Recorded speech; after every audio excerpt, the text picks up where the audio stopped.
Muy buenas noches, bienvenidas y bienvenidos a otro programa más de Ley. Este programa que ya es tu favorito porque te explica el derecho en sencillo, en simple, en papayita. ¿Cómo estás, Lucía? Hola, Emilio, ¿cómo estás? Hoy vamos a hablar de un tema que no sé si sea el favorito de todos ustedes, pero es un tema súper importante, ¿no? Importante y necesario además, ¿no? Sobre todo cuando ya estamos más grandecitos, cuando ya generamos más platita y cuando ya tenemos la obligación de tributar y contribuir así con el Estado. Sí, hoy día vamos a explicar cómo declarar el impuesto a la renta como persona natural, ¿no? Las empresas tienen un régimen diferente, tributan de manera distinta. Hoy nos vamos a enfocar en las personas, ¿no? En Emilio, en mí, en ustedes, cómo ustedes tributan y cómo pueden declarar su impuesto a la renta del año 2021. Bueno, ¿qué es el impuesto a la renta? En primer lugar, es un tributo, ¿no? Que se declara de forma anual. ¿Qué más podemos decir de ese tributo? Que tiene además distintas categorías, ¿no? Así y es. Dependiendo de en qué estás generando tu renta, en qué estás generando tú una ganancia suficiente que sea pasible de que el Estado se quede con un poquito. Claro. Por cada renta o cada, ingreso, ganancia que tú recibas, hay un porcentaje del cual el Estado te lo pide y se lo queda para sus, para realizar obras públicas, en fin, cualquier obra que necesite realizar el Estado, toma esa plata de los impuestos, ¿no? Y por eso esa es la importancia un poco de tributar. Y como dice Emilio, hay diferentes categorías, diferentes tipos. En el Perú tenemos 5 categorías. Claro, está la primera categoría, que son las rentas generadas por arrendamiento. En sencillo, los alquileres. Tú tienes tu ranchito, lo alquilas, te pagan, ¿no? Y sobre ese dinero vas a tener que tributar un porcentaje. ¿Cuánto es el porcentaje? El 6.25% de lo que te paguen como alquiler, cuando tú eres el dueño del departamento, de la casa, del espacio, 6.25% tienes que pagárselo a la SUNAT, al Estado a través de la SUNAT. Claro, luego tienes la segunda categoría, que es el tributo de manera independiente por las acciones, ¿no? La venta de acciones. Esto es un poquito más difícil de que ocurra para los simples mortales, pues como nosotros, pero hay gente que tiene acciones y que debe tributar por ellas. Sobre todo ahora está muy de moda invertir, poner la plata en la bolsa de valores, y con la venta de estas acciones se generan una renta, ¿no? Y sobre esa renta también hay que tributar, y también es un 6.25% lo que se tributa para esas rentas de segunda categoría. También están las regalías ahí, por ejemplo, ¿no? Sí. Hay varias opciones, ¿no? Nosotros estamos diciendo algunos ejemplos. Luego viene la cuarta categoría y la quinta categoría, que ambas tienen, digamos, el mismo fin, que es la renta por trabajo. Sí. Pero la diferencia, ¿cuál es, Lucía? En realidad, cuarta y quinta son las más comunes, donde estamos casi todos comprendidos, ¿no? Son por trabajo, pero la diferencia está en que las rentas de cuarta son por trabajo independiente y las rentas de quinta son por trabajo subordinado. Entonces, por ejemplo, la diferencia, en palabras sencillas, cuarta es recibo por honorarios, como se conoce en la práctica. Cuando tú emites tu recibo por honorarios, vas a tributar por cuarta categoría. Y quinta categoría vendría a ser planilla, ¿no? Estar en la planilla de una empresa, ¿no? Ahí estás tributando por quinta categoría. Claro, por ejemplo, yo soy pintor de brocha gorda, entonces voy a un trabajito por acá, un trabajito por allá y emito recibo por honorarios porque tributo por cuarta categoría. Es independiente. Y dependiente es si yo trabajo en una empresa, ¿no? Hay relación laboral, como hemos ya hablado en algunos otros programas sobre el derecho laboral. Hay relación laboral, trabajas ahí, dependes, entonces es la renta de quinta categoría. Sí. Y ahí hay todo un tema con la forma de pago que nos da para 1 o hasta 2 programas sobre, no es como en los otros casos que es un porcentaje fijo, sino que es una tasa progresiva acumulativa, ese es el término. Entonces, entre más ganes, más vas a tributar, ¿no? Entonces, quien gana más, paga más impuestos. Quien gana menos, paga menos cantidad de impuestos. Así es, y eso es difícil de entender, pero poco a poco uno lo va entendiendo porque ya le va tocando, ¿no? Sí. Primero tributabas por 8, después ese año, 8 y 14, después 8, 14 y 17 y así, porque mientras más dinero estás generando, mayor va a ser el monto que le vas a tener que dar al Estado, ¿no?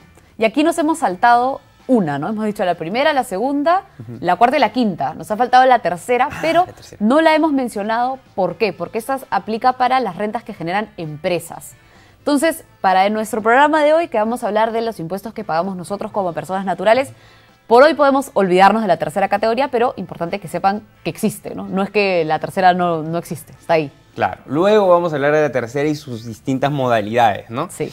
Pero lo importante acá es que ustedes se vayan con unas nociones básicas de cómo declarar el impuesto a la renta.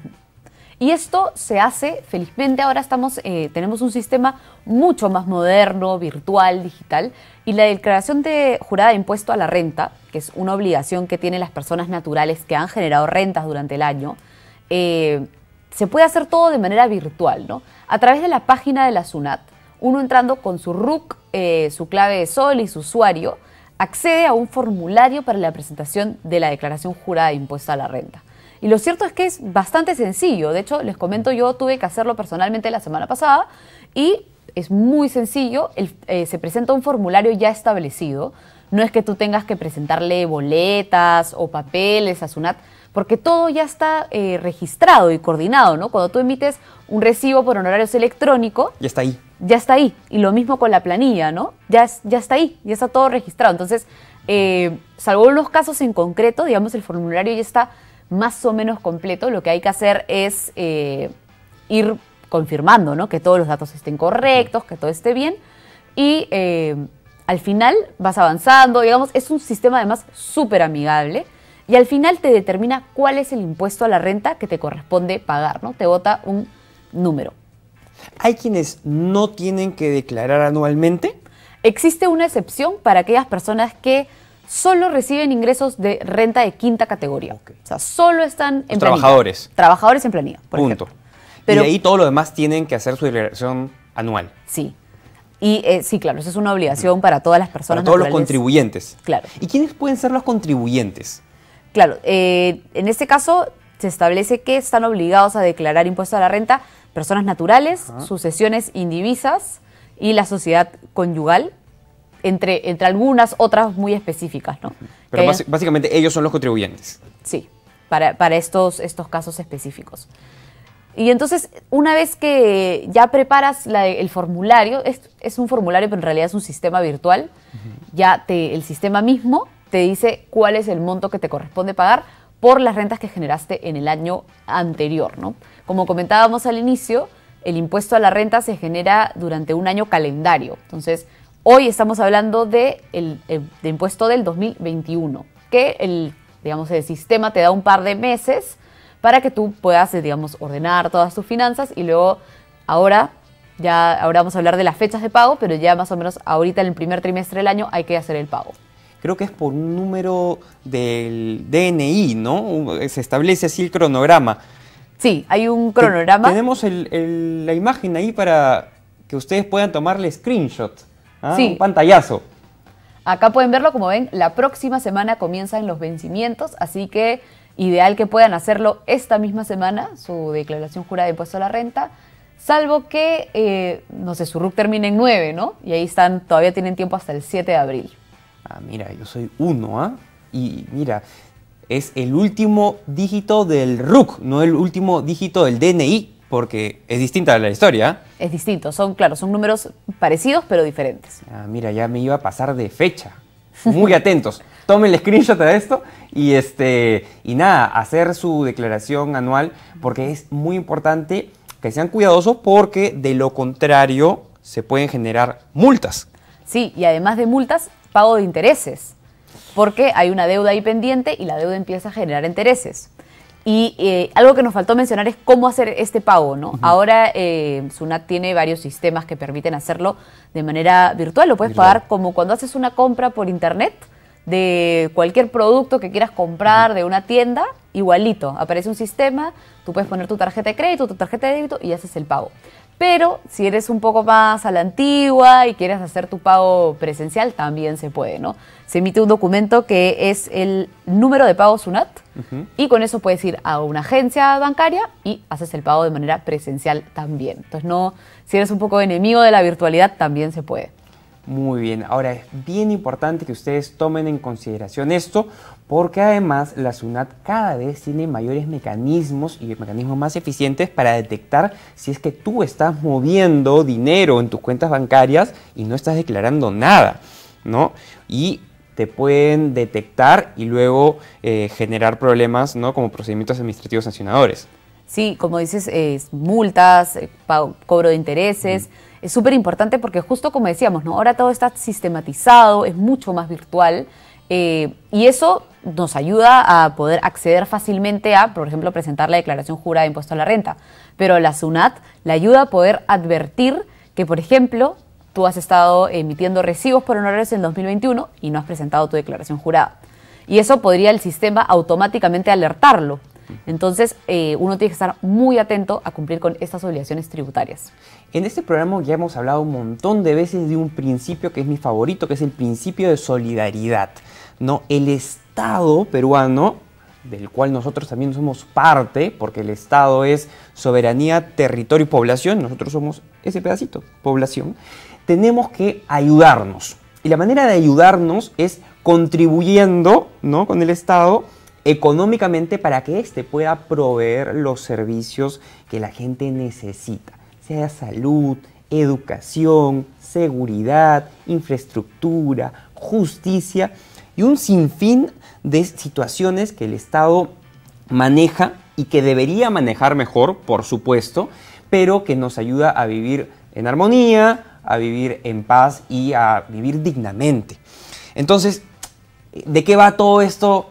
Porque tributamos, vamos a tener mejores servicios, vamos a tener mejores pistas, mejores carreteras, mejores puentes, mejor sistema de salud. Nosotros hemos visto un sistema de salud colapsado por la pandemia y tiene un montón de explicaciones eso atrás, pero una de ellas es la base tributaria tan poco ancha que tenemos y es necesario que cada vez más gente tribute.